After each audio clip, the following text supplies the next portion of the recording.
Labas ka ng labas, hindi ka nagpapaalam. O ano, hindi mo makakasabi? Hindi mo makakasabi? Hindi ko gusto yung lalaking yan. Huwag mong kikitain yan.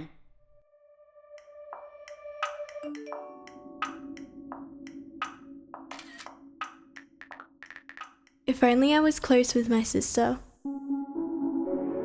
We were once. But every time I try to be there for her, she says, "Don't worry."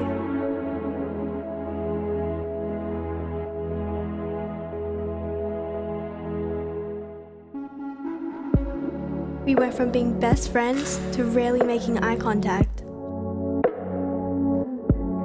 She tries so hard to fit in, and all I want her to do is be herself. I kinda understand why she hides every part of who she is. I hate myself for wanting to do that too. She never has friends over, never allows mum to speak, or let alone meet any of her boyfriends.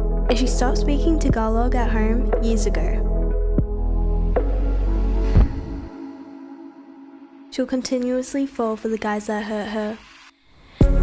And she's sad, but never talks about why she's sad. I wish I wasn't embarrassed of mum.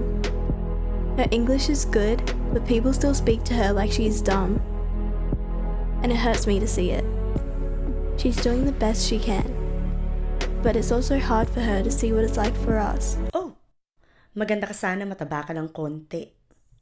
Thanks, Mum.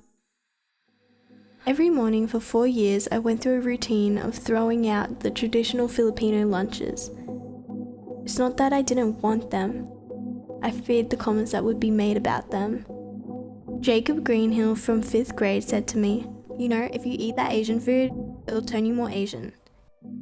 And at that point, I already felt the heaviness of the "where are you from" questions that activate the game of curiosity. What are you?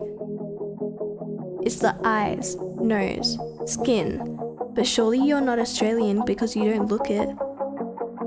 Some people would love the attention, but for me, it just made me self-conscious. In year 8, I worked up the courage to tell her to make me a normal sandwich. It still haunts me today. I wanted to be more like my best friend April. She's bubbly, full of life, and even though people give us crap at school, she finds a way to not let it get to her. She just celebrates the highs of life. We have our own little route that we take to school. It avoids the popular kids, boys, and most importantly, we get our morning slushie. No one says anything if we went the normal way, but it's the silence, stares, giggles. They don't have to say it, but after that one time Sarah jokingly laughed and said, "You're not Asian enough to act Asian," I kinda distanced myself. It wasn't deep, but it still made me feel kinda crap. I feel like there shouldn't be a certain look to do something. I feel guilty, like I should love every inch of my body, but by default, I hate it. It's an invisible war I know I won't win.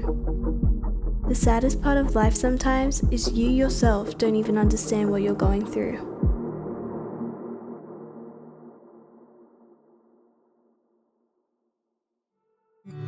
Don't paint me thankless, just have to say this. Know you down with the way you move. I noticed a change within her these recent months, and I understood that self-love isn't a one-size-fits-all kind of thing.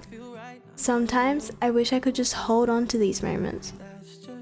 Maybe I'm not supposed to have it all figured out, but I could start with being kinder to myself. That I'll never know.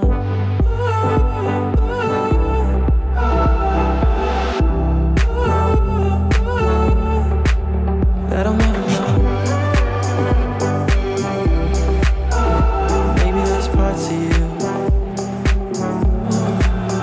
I'll work on it.